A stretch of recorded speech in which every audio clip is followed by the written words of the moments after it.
We use singing bowls. So there's a wide variety of things that we use. And basically, when I tell people to sage, it's so important to do a cleansing, but it's really, really important that I try to explain to my clients that it's the act of intent. So in other words, use your best mom or dad voice and be stern, and you're the one that has to kind of expel this. So, it's really kind of the mind frame that you have going into it. If you're fearful, it feeds off that fear. Oh yeah, I agree totally. And I've told several people I've helped. Sometimes they're the worst known enemy is people. With what they do, their actions, or their intent. Or they inadvertently invite things in, and then then you got a storm going on. Oh, absolutely. And I think people directly go to Hollywood, and movies have their place. I think it's great. The entertainment business is great, but I really think that they have to kind of look outside the box a little bit and realize that it's not always a demon, or it's not always you still have your pissed off ghosts. You still have spirits that are possessive about their location or about a person. And it's not just necessarily about the worst case scenario, but they still can cause some damage.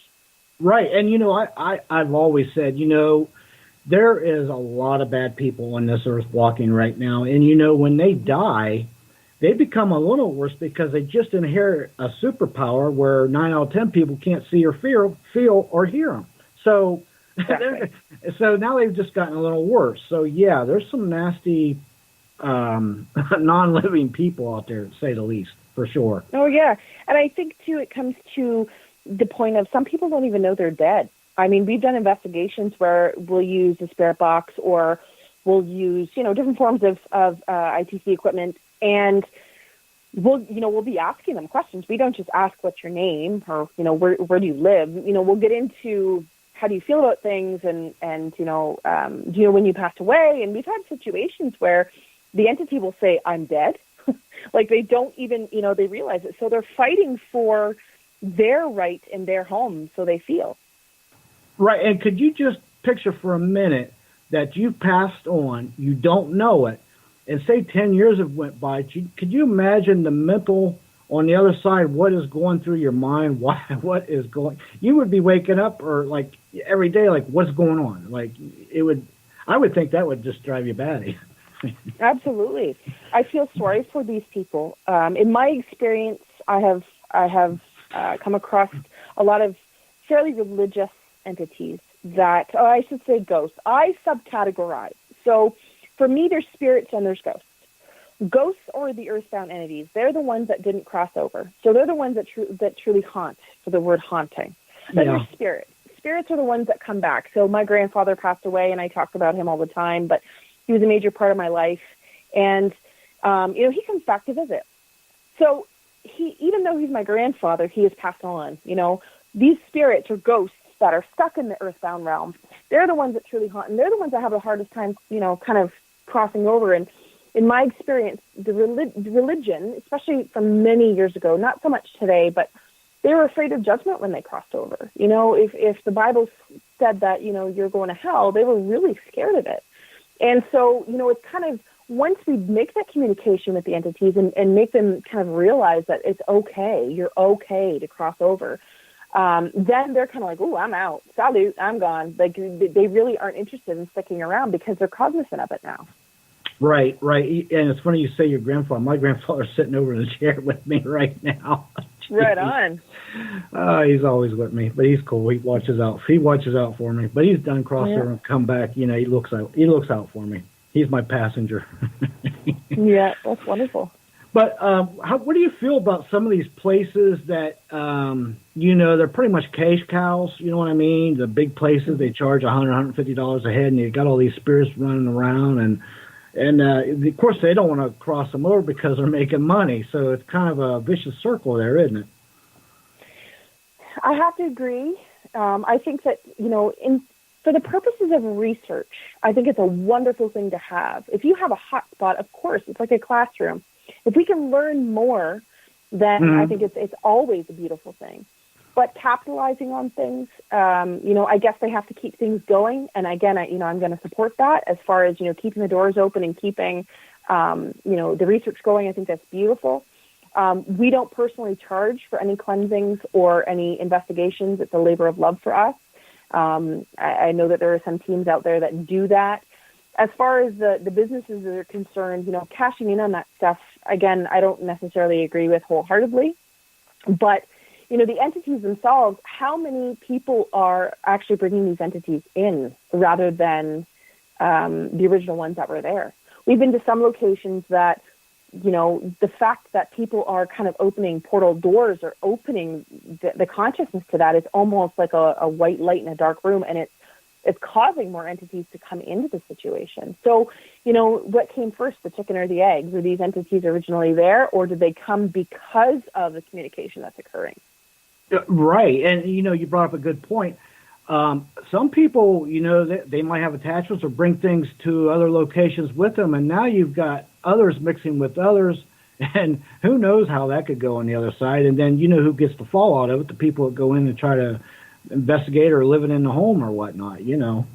And I think that in lots of circumstances, people actually develop, you can develop a humanoid personality. A lot of times when you focus that intent and you're there focused, expecting to see something, they've done experiments where they have actually created this personality. It became a humanoid figure, and it was actually causing things to move or shift, or communication was happening. So, it's not just cut and dry in my eyes with ghosts and spirits. There's, interdimensional beings. There's, there's lower end dimensionals. There's elementals. There's many different forms of beings.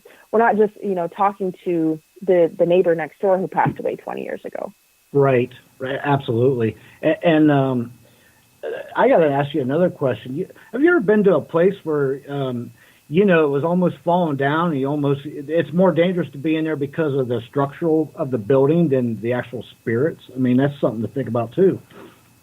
Absolutely. Yes. There was a scenario, maybe 20 years ago now, that we went into. I wouldn't do this today, but the young girl in me, the fearless one at the time, went into this location, and there was probably about 7 of us that had gone in, and we were doing the investigation, so-called investigation. We had some still cameras, and we had, an old audio recorder, and we were doing what we thought you were supposed to do. And we didn't realize that the structure of the floor was not safe, and it started to cave in. And immediately we heard yelling, and we heard what we thought was the police outside. And so we went, we were like, oh no, what did we do? We'd asked for permission to be here. Like, what did we do wrong? And so we went all running out of the house. And lo and behold, there was nobody there. And this house was located in a very rural area, like, farmland. There was no houses around it. We had gotten permission from the farmer next door who owned this land. And so we could never figure out where this booming voice came from. But basically what it was telling us was to get out. And we thought it was police, get out of the house. So was it paranormal? We don't know. But I can tell you that the floor started to shift, and it was quite scary. Yeah, you were getting out of there either way, so it didn't matter. Yeah. So I think too, safety is so important. Each one of my paranormal members, they have to wear proper footwear, or you can't go in stilettos. We have gentlemen and women, but you got to wear the proper clothing, and like shorts and a t-shirt. Where we're from, it's quite cold, so. It's safety is important, and whenever we go into a residence, we have a 6 or 7 page interview sheets that we go through, and one of those questions is: do you have any firearms that we should know about? Do you have any places in the location that you feel are unsafe, whether it be stairs or a hole in the floor or electrical? Because we would rather be late in this world than early in the next, right? Yeah, right. So, was there ever a case that you couldn't figure out, or you couldn't solve, or just made you scratch your head, and you're still wondering about it? We have a location. It's called Buck Hill. It's in Round Lake, Ontario, and it's an infamous spot. A lot of people listening tonight that are local will know exactly what I'm talking about. There's been many teams that go up. We have investigated it dozens of times. And there's an old folklore of a little girl that was lost in the woods and she's looking for her dog. And then there's one variant of the story that she's looking for her father or her father's looking for her. And the historian on my team and another investigator did an enormous amount of historical work on that legend, and we could not correlate anything. But every single time that we go there, we get different evidence. There has been documented a light that shows up, and this is to kind of put you in perspective. It's an old road. It's a dirt road in the middle of nowhere. It's at a very high elevation.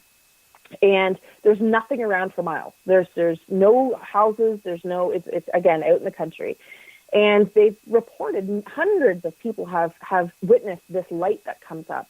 And during our investigations, we have captured many EVPs, many apparitions, but there's never two of the same. It's always very different. We've captured things in different languages, different voices. So that kind of leaves us scratching our head because we can never kind of correlate what's kind of holding that space. Well, let me ask you this. Do you think maybe there's a portal or a couple portals there, maybe something, and that's why you're getting spirits coming in, and that's why maybe you're getting different spirits and EVPs? Oh, yeah. I mean, we have done lots of experiments up there.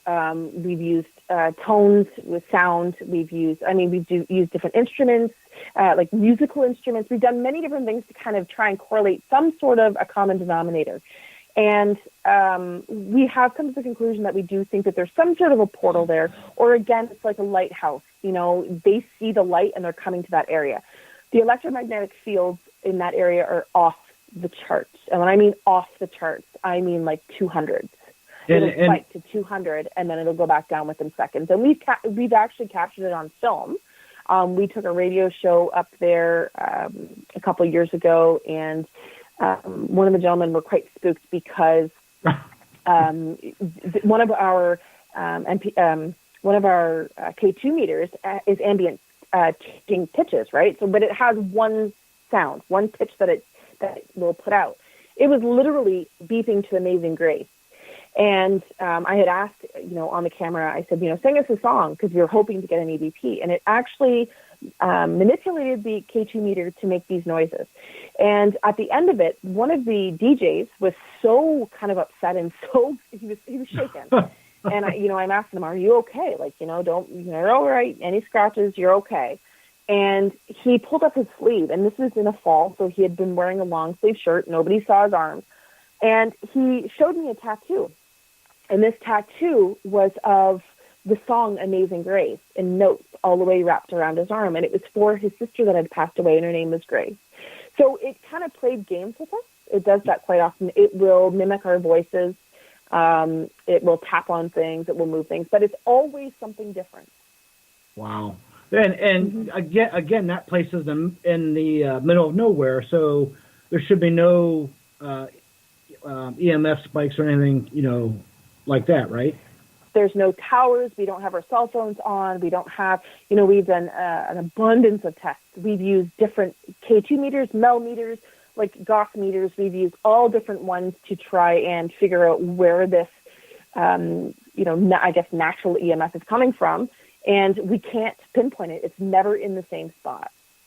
Wow. So let me ask you this, talking about land, have you ever had to evict spirits off land? Or I know that can be tough. Have you ever had to, go in and do that?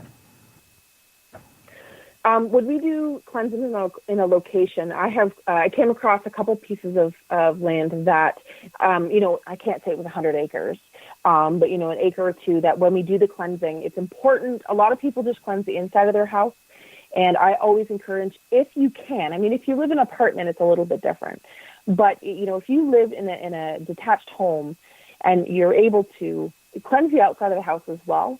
So I often encourage people to put selenite in the ground or hematite at all four corners when you're doing the cleansings, because that kind of